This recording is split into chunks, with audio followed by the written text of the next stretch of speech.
조선 중기 한양의 노비시장. 남루한 옷차림의 선비 한 명이 팔리지 않는 절름발이 머슴을 마지막 남은 돈 세냥에 데려간다. 주변 사람들은 비웃지만 이 선비에게는 남모를 사연이 있었다. 머슴의 이름은 서기. 말도 어눌하고 한쪽 다리를 절뚝이지만 묘하게도 사람의 마음을 읽는 듯한 눈빛을 가졌다. 선비는 서기를 데리고 산속 초가집으로 향한다. 그런데 그날 밤 마을의 악덕 지주 김진사가 수하들을 이끌고 나타나는데 너 10년 전 그놈이 아니냐? 아직도 살아있었단 말이냐?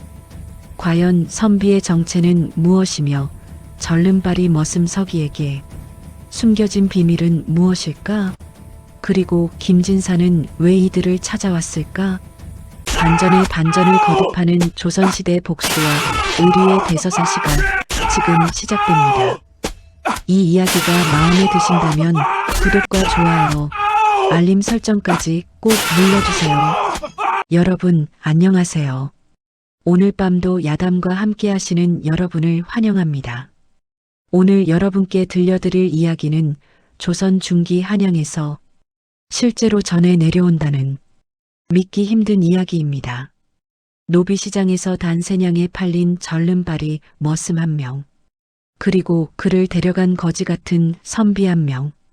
이 두 사람의 만남이 한양을 뒤흔든 엄청난 사건의 시작이었다는 사실을 그날은 아무도 몰랐습니다. 겉으로 보이는 것이 전부가 아니라는 것, 사람은 외모로 판단할 수 없다는 것, 그리고 정의는 반드시 승리한다는 것. 오늘 이야기는 이 모든 것을 보여주는 이야기입니다. 준비되셨나요? 그럼 이제 시간을 거슬러 조선시대로 함께 떠나보시겠습니다.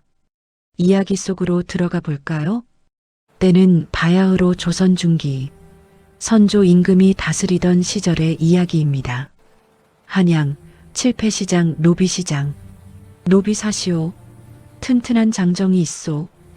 일 잘하는 여종도 있소이다. 쌀썩 말에 건장한 사내를 드리겠소. 상인들의 호객 소리가 요란한 가운데 한쪽 구석에 초라한 행색의 사내 하나가 쭈그려 앉아 있었습니다. 나이는 30 안팎으로 보이는데 한쪽 다리를 심하게 절뚝거리고 얼굴은 햇볕에 그을려 까맣습니다. 등에는 채찍 자국이 여러 개 보이고 손은 굳은 살로 뒤덮여 있었습니다. 바로 석이라는 이름의 노비였죠. 노비 장수가 지나가는 양반들에게 소리쳤습니다.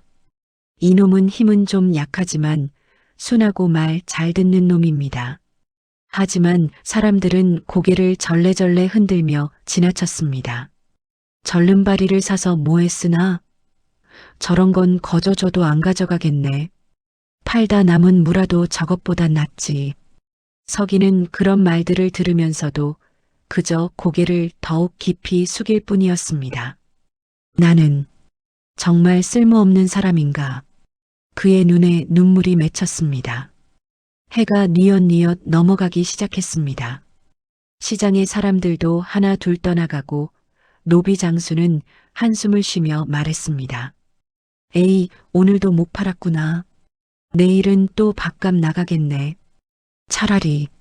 바로 그 순간 너덜너덜한 도포 자락을 질질 끌며 한 선비가 나타났습니다. 얼굴은 덥수룩한 수염으로 뒤덮여 있고 갓은 낡아군데군데 구멍이 뚫려 있었습니다. 신발도 헤어져 발가락이 보일 지경이었죠. 그 선비가 천천히 서기 앞에 멈춰 섰습니다. 한참을 말없이 서기를 바라보더니 조용히 물었습니다. 이봐, 내 이름은 무엇인가? 서기는 놀라 고개를 들었습니다. 누군가 자신에게 이름을 물어본 것이 얼마만인지. 서기입니다. 어눌한 대답이었지만 선비는 고개를 끄덕였습니다. 서기, 좋은 이름이로구나. 선비가 노비 장수를 향해 물었습니다. 이 사람의 값은 얼마요? 노비 장수가 황급히 달려왔습니다. 아이고 양반, 이놈 말입니까? 하지만 이놈은 보시다시피 절름발이에 말도 제대로 못하는 놈입니다. 무거운 짐도 못 들고 힘든 일도 못 시키니 그냥 가시지요, 양반. 그러자 선비는 품속에서 은자 몇 냥을 꺼내 세어보았습니다. 손바닥 위에 놓인 은자는 딱 3냥. 3냥이면 되겠소? 뭐라고요? 3냥이요. 노비장수가 어이없다는 표정으로 말했습니다. 양반, 농담하시는 거 아니오? 저것도 사람인데 3냥은 너무 헐값 아니오? 아무리 절름발이라도 최소 10냥은 받아야. 하지만 선비는 단호했습니다. 내게 있는 전부가 3냥이요. 이것도 아니면 나는 그냥 가겠소. 선비가 돌아서려는 순간 노비장수가 급히 팔을 붙잡았습니다. 아니, 잠깐만요, 양반. 노비장수는 한참을 고민하더니 결국 한숨을 쉬며 말했습니다. 좋소. 3냥에 가져가시오. 어차피 내일부터 또 먹여야 할 뻔했으니. 선비는 3냥을 건네고 서기에게 손을 내밀었습니다. 일어나거라, 서기. 이제 너는 나와 함께 가는 것이다. 서기는 믿을 수 없다는 표로 선비를 바라봤습니다. 태어나서 처음으로 누군가 자신에게 손을 내밀어 준 것입니다. 떨리는 손으로 선비의 손을 잡았습니다. 주변 사람들이 비웃었습니다.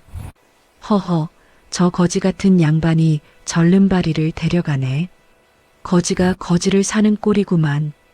3냥도 아깝지 않나? 하지만 선비는 전혀 개의치 않고 서기를 데리고 천천히 시장을 빠져나갔습니다. 서기는 절뚝거리며 선비를 따라갔습니다. 그의 마음속에는 처음으로 따뜻한 감정이 피어올랐습니다. 선비는 서기를 데리고 한양 성 밖으로 향했습니다.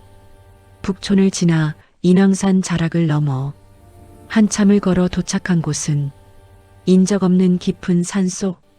그곳에 초라한 초가집 한 채가 외로이 서 있었습니다. 여기가 내가 머무는 곳이다. 선비가 문을 열자 안은 정말 단출했습니다. 작은 부엌, 낡은 이불 한 채, 책 몇 권. 그것이 전부였습니다. 내가 할 일은 많지 않다. 밥이나 짓고 장작이나 패고 마당이나 쓸면 된다. 무리한 일은 시키지 않을 테니 걱정 마라. 서기는 고개를 끄덕였습니다. 감사합니다. 날이라고 부르지 마라. 나는 그저 가난한 선비일 뿐이다. 그냥 선생님이라 불러다오. 예, 선생님. 그날 저녁, 서기는 정성껏 밥을 지었습니다. 비록 쌀도 얼마 없고 반찬도 변변치 않았지만 자신을 3냥에 사준 은인을 위해 최선을 다했습니다. 선비는 밥을 먹으며 서기에게 물었습니다. 서기, 내가 어찌 노비가 되었는가? 서기는 한참 동안 침묵하다가 떨리는 목소리로 대답했습니다. 저는 원래 한양 근처 작은 마을에서 살았습니다. 부모님은 가난했지만 착하신 분들이셨습니다. 그런데 제가 10살 되던 해 큰 불이 났습니다. 서기의 목소리가 더욱 떨렸습니다. 불이 너무 빨리 번졌습니다. 부모님은 저를 먼저 밖으로 내보내시고 다시 안으로 들어가셨습니다. 어린 동생을 구하시려고. 하지만 그때 지붕이 무너졌습니다. 부모님과 동생은 모두 돌아가셨습니다. 서기의 눈에서 눈물이 흘러내렸습니다. 저는 그때 무너지는 기둥에 다리를 다쳤습니다. 그 뒤로 다리가 불편해졌습니다. 마을 사람들은 저를 거두어 주지 않았습니다.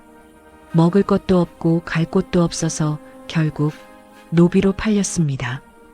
그 뒤로 10여 년 떠돌아다녔습니다. 하지만 어디서도 저를 오래 두지 않았습니다. 일을 제대로 못한다고 맞고 쫓겨나기를 반복했습니다. 선비는 조용히 서기의 이야기를 들었습니다. 그리고 한참 후 천천히 입을 열었습니다. 서기, 내가 겪은 고통을 나는 안다. 세상은 때로 너무나 잔인하지. 하지만 명심해라. 내가 겪은 불행이 내 잘못이 아니듯 내가 절름발이가 된 것도 내 잘못이 아니다. 세상이 너를 버렸다 해도 너 스스로를 버려서는 안 된다. 서기는 선비를 바라봤습니다. 그의 눈에는 진심이 담겨 있었습니다. 이제 괜찮다, 서기. 너는 이제 나와 함께 살 것이니 더 이상 천대받는 일은 없을 것이다. 서기는 처음으로 진심으로 웃었습니다. 감사합니다.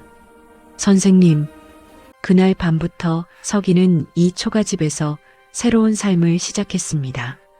매일 아침 일찍 일어나 마당을 쓸고 장작을 패고 밥을 짓고 빨래를 했습니다.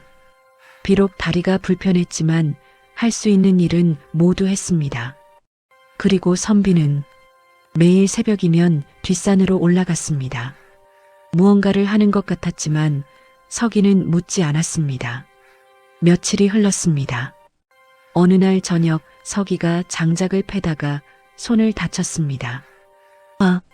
선비가 급히 달려왔습니다. 괜찮은가?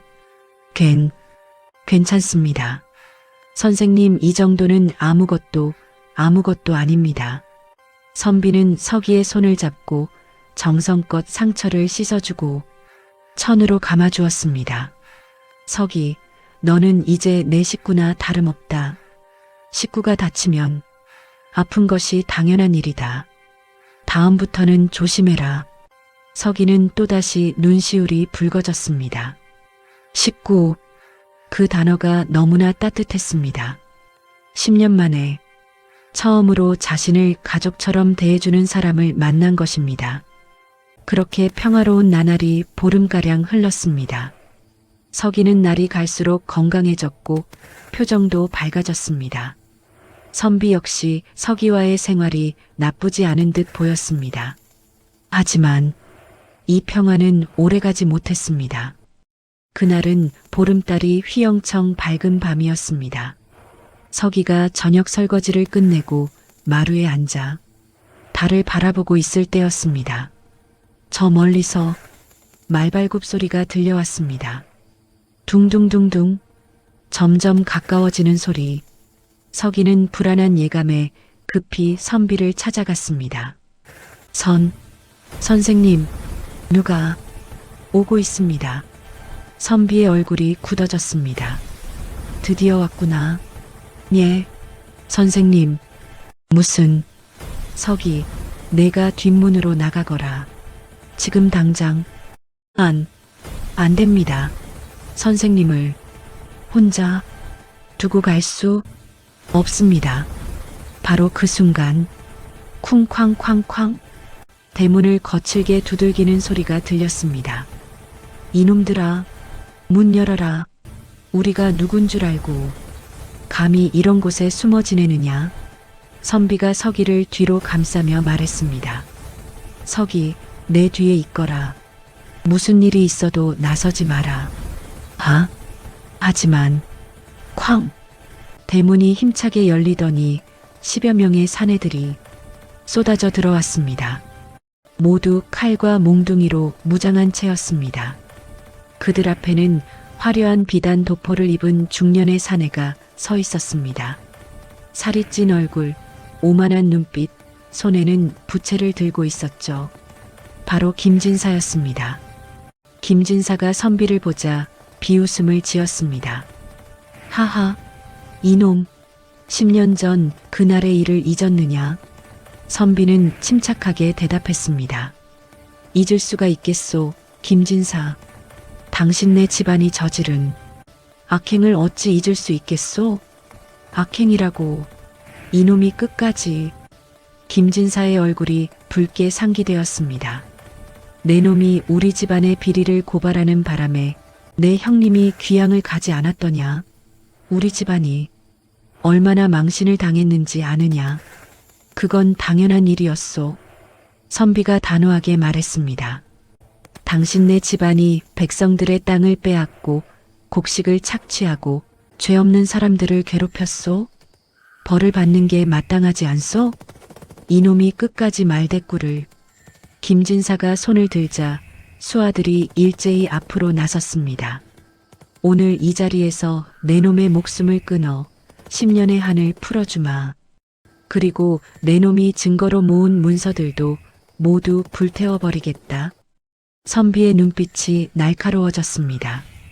역시 그것이 목적이었구나. 당연하지.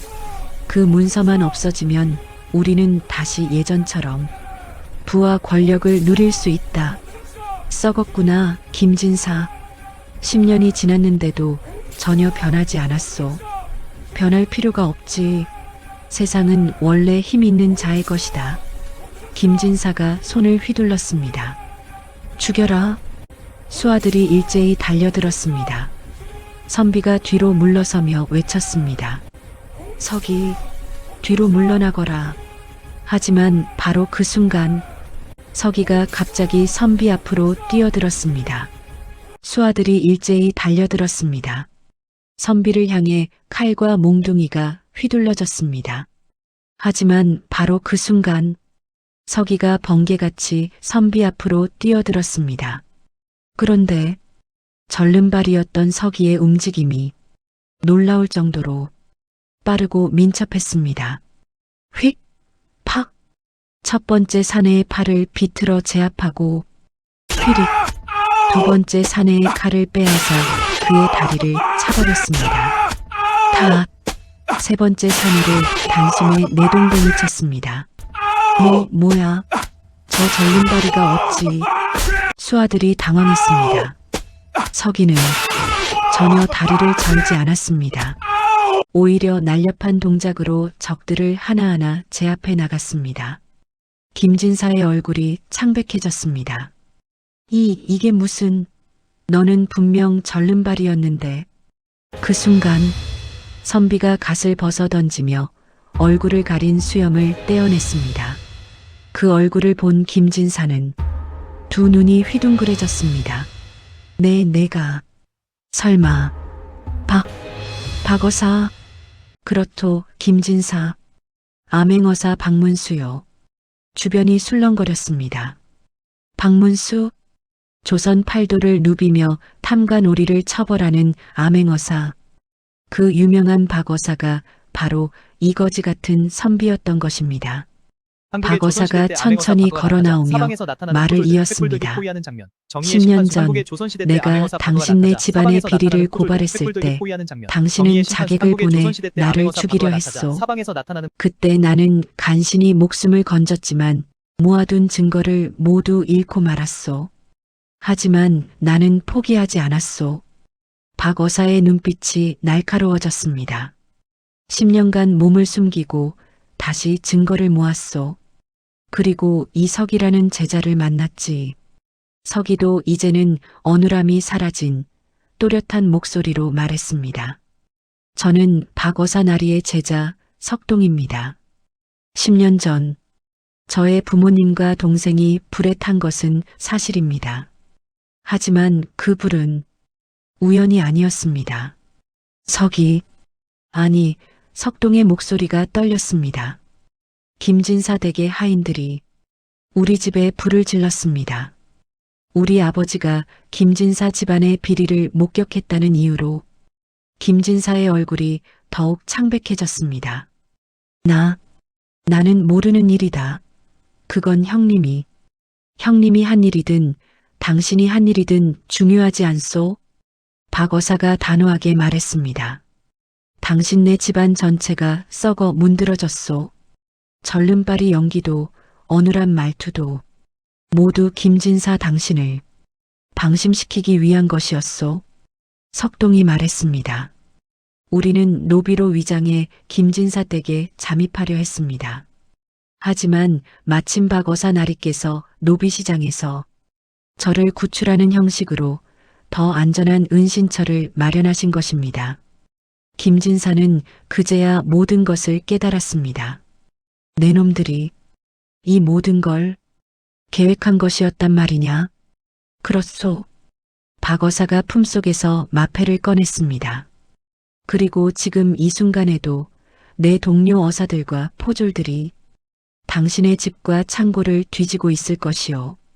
당신이 은닉한 재물, 위조한 문서들, 백성들에게서 빼앗은 토지 문서들 모두 압수되고 있을 것이요. 김진사는 절망에 빠진 표정으로 주저앉았습니다. 아니, 이럴 수가. 당신은 오늘 이 자리에서 체포되어 압송될 것이요. 박어사가 마패를 높이 치켜들며 외쳤습니다. 임금님의 명을 받들어 악행을 일삼은 김진사 일당을 체포한다. 바로 그 순간 사방에서 포졸들이 나타났습니다. 으악! 김진사의 수하들이 도망치려 했지만 순식간에 포졸들에게 제압당했습니다. 김진사는 무릎을 꿇은 채 절규했습니다. 내가 이렇게 한낱 거지와 절름발이에게 당하다니. 석동이 그 앞에 섰습니다. 저는 한낱 절름발이가 아닙니다. 당신에게 부모님을 잃은 복수자입니다. 다음 날 아침 한양 저작거리는 떠들썩했습니다. 들었소? 김진사 집안이 몰락했다는데. 그 오만방자하던 김진사가 드디어 꼴 좋다. 박어사님이 직접 나서셨다니 통쾌하구만. 김진사는 모든 재산을 몰수당하고 유배형에 처해졌습니다. 그의 형과 일가 친척들도 모두 벌을 받았죠. 그가 빼앗았던 땅은 모두 백성들에게 돌려졌고 그가 착취했던 곡식도 가난한 이들에게 나눠졌습니다. 한 달이 지난 후 박어사와 석동은 한양 거리를 나란히 걸으며 웃었습니다. 날이 정말로 제가 어사의 제자로 남아도 되겠습니까? 허허, 석동, 내 무술 실력이며 연기력이며 충분하고도 남지. 박어사가 하늘을 올려다보며 말했습니다. 이제 너도 정식 암행어사의 길을 함께 걸어보지 않겠느냐? 세상에는 아직도 너무나 많은 악인들이 백성을 괴롭히고 있다. 석동이 고개를 끄덕였습니다. 감사합니다, 나리. 제 부모님의 원수를 갚게 해주셨을 뿐 아니라 저에게 새로운 삶의 의미를 주셨습니다. 너는 이미 충분한 자격이 있다. 3냥짜리 절름발이가 아니라 백성을 지키는 훌륭한 어사가 될 것이다. 두 사람은 웃으며 다시 길을 나섰습니다. 그렇게 박어사와 석동은 다음 임무를 위해 한양을 떠났다고 합니다. 백성들을 괴롭히는 탐관오리가 있는 곳이라면 어디든 정의를 실현하기 위해 그들의 여정은 계속되었습니다. 오늘 들려드린 이야기 어떠셨나요? 겉모습만 보고 사람을 판단하면 안 된다는 교훈. 악은 반드시 벌을 받고 선은 결국 이긴다는 권선징악의 메시지. 그리고 포기하지 않는 정의는 결국 승리한다는 희망. 이 모든 것이 담긴 이야기였습니다. 3냥짜리 절름발이 머슴이 실은 박어사의 제자였다는 반전. 여러분은 예상하셨나요? 10년을 참고 기다리며 증거를 모은 박어사의 끈기. 부모님의 원수를 갚기 위해 절름발이 연기를 한 석동의 인내. 그들의 이야기는 우리에게 말해줍니다. 정의는 때로 늦을 수 있지만 결코 오지 않는 것은 아니다. 오늘도 이 이야기를 끝까지 들어주신 여러분께 진심으로 감사드립니다. 여러분의 구독과 좋아요는 더 좋은 이야기를 만드는 큰 힘이 됩니다. 아직 구독하지 않으셨다면 지금 바로 구독 버튼을 눌러주세요. 그리고 알림 설정까지 해두시면 새로운 야담 이야기가 올라올 때마다 가장 먼저 만나보실 수 있습니다. 좋아요 한 번의 클릭이 저희에게는 정말 큰 응원이 됩니다. 댓글로 여러분의 생각도 들려주시면 더욱 감사하겠습니다. 다음 이야기는 더욱 흥미진진한 반전과 감동이 기다리고 있습니다. 다음 시간에는 한 푼도 없는 거지가 임금님을 구한 놀라운 이야기를 들려드리겠습니다. 궁금하시죠? 그럼 구독, 좋아요, 알림 설정, 세 가지 모두 잊지 마세요. 오늘도 좋은 밤 되시고 편안한 꿈 꾸시길 바랍니다. 다음 이야기에서 또 만나요. 안녕히 주무세요.